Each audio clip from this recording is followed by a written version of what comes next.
I bought this shirt hating on Fresh and Fit. But let me tell you how it happened.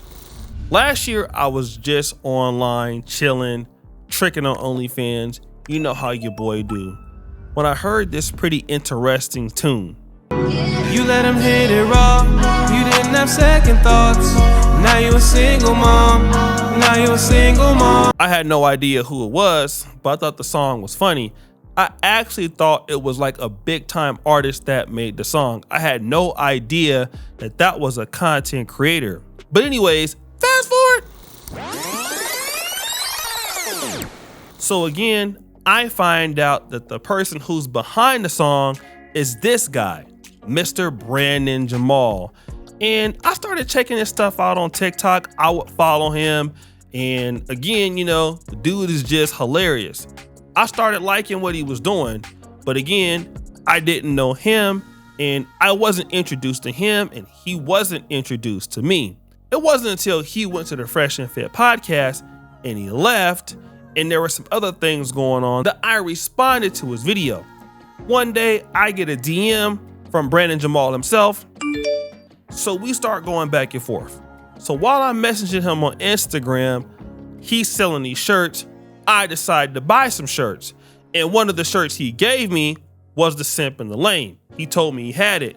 But I just thought that, well, I'm a simp and I'm a lame, so I'm just gonna go ahead on and buy the shirt. Well, actually, this shirt has a lot more meaning to it. And I found this out because I was actually on Brandon Jamal's live stream. Let me speed it up for you. Brandon Jamal pulls up in Miami, Florida to go to the Fresh and Fit podcast. Well, and this happens. Actually, how did you follow with them? I want to know because actually, I'm gonna probably use this part for on sure. one of my videos because your shirt you bought. So let me tell you a story real quick. Like I've been wearing your shirts on my videos, right? And I think when you came up with the simp and lame joints, I didn't even know that one was like Fresh and Fit. So I had no idea that the simp and lame. I didn't even look. I was like, oh, this is cool. Let me just my stupid ass just put this shirt on. Yeah. So how did you actually fall out with them and shit? They disrespectful. Like first of all, the first time they played my song, bro, you've never seen them so much joy on that show, especially mine. Right, I saw that. Like I literally, it's. So then they hit me up the next day via Big Mo, because they couldn't, because they're weirdos. They couldn't just hit me up on Instagram or figure out how to contact me. At this time, I'm still a waiter going to work. I barely got a couple 100,000 followers on TikTok, and that's it. Like I'm very easily accessible. But Big Mo was the contact. He seemed like a I was cool willing guy. to come. Yeah, he's really nice, to be honest. Yeah, he seemed like a cool guy. He's the only one that's nice. The rest of them's so I was willing to come out like the next day on my own dime because I was ready, but they kept blowing me off for like 5 or 6 weeks, right? Okay. Meanwhile, they kept playing my song on the show, bro. They put me on a soundboard. I knew I was on, and they put me on the soundboard. The troll bitches, like literally queuing me up. They used my shit so much on their show it got stale. Then they started using Pampers on the show also. Just took my whole sauce. Meanwhile, not having me on the show. Okay. So eventually, they finally have me on the show when I was in Miami. They ain't even out. I was in Miami. I got booked for a different podcast, and I came out there. What podcast was you on in Miami? Which one was that? It's a local podcast from out here. They're called Global Prenup. But they were like, well, we're gonna go to Miami. They switch up the scene, and also it was an inside play. Like if we go out to Miami to do the podcast, A, it'll be different scenery, but B, if they try to hold me like they did before, like a couple of weeks ago, when they were like, hey, can you come out tomorrow? I'm in Chicago and you're in Miami and I have to go to work and you don't want to pay me.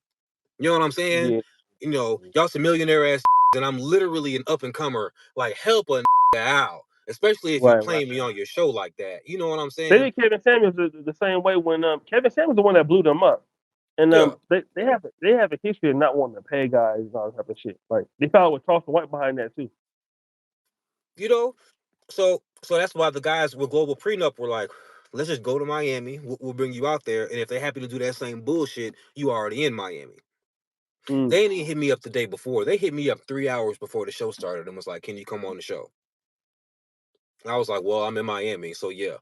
Basically, they didn't offer him any money to go there, nothing like that. He just happened to be to Miami. It was a last minute thing.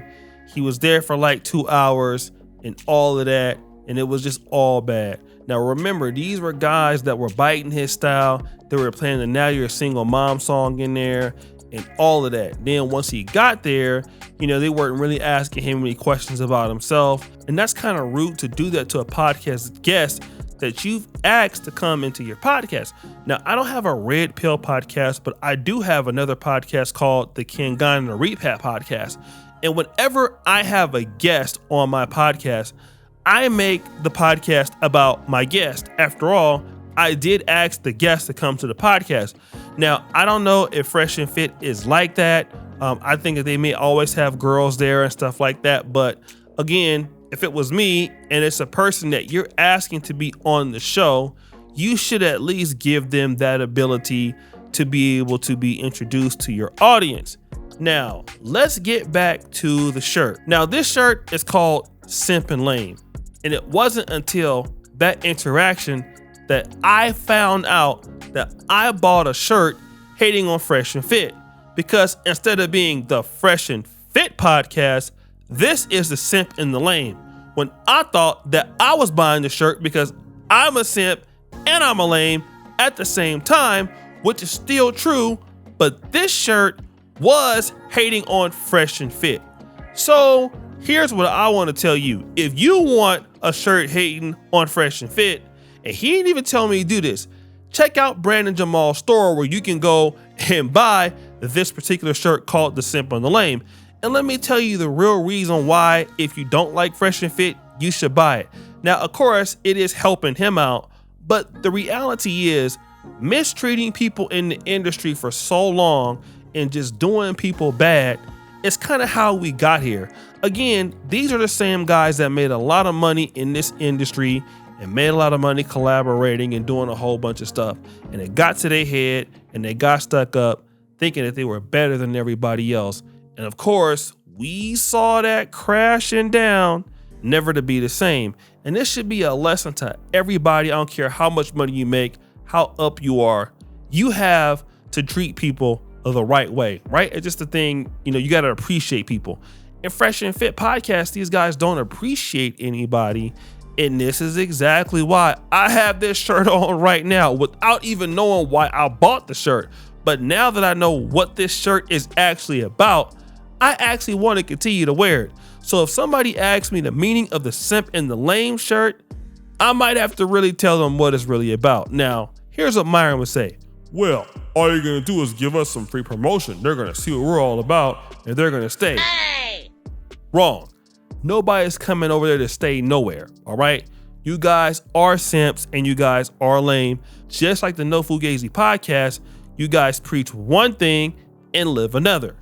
Whereas me, I've been a simp and I've been a lame, and I'm actually proud that I'm a simp and a lame at the same time. I'm just not the simp and the lame that this shirt is for. And so many dudes in the red pill continue to get outed by trying to do anything for money. And you'll talk about OnlyFans models and then booty clapper sales. There you are trying to bring them onto your platform, helping them get more followers. And you've even told chicks this, I can help you get your OnlyFans up. I can help you do this as long as you're able to clap cheeks. But again, you'll come on your podcast and tell your followers, don't deal with OnlyFans models. They're terrible. You will tell dudes, don't sleep with these 304s. Don't get them pregnant. And then your boy, Fresh, is out here booty clapping sounds, skeeting it up on chicks with no condom, about to get them pregnant. Again, when you have to do that, that is simping and that is lame stuff. And instead of you just admitting it that you guys are not red pill at all, somebody got to come and make a shirt about your ass. So if you guys want to get this shirt, again, Brandon Jamal didn't tell me to do this, but I'll leave the link in the first comment pinned to the top. I have several shirts from him. I wear some of the hoodies he gave me. So guys, go over there, support Brandon Jamal. Tell him your boy O'Shea sent you. We out.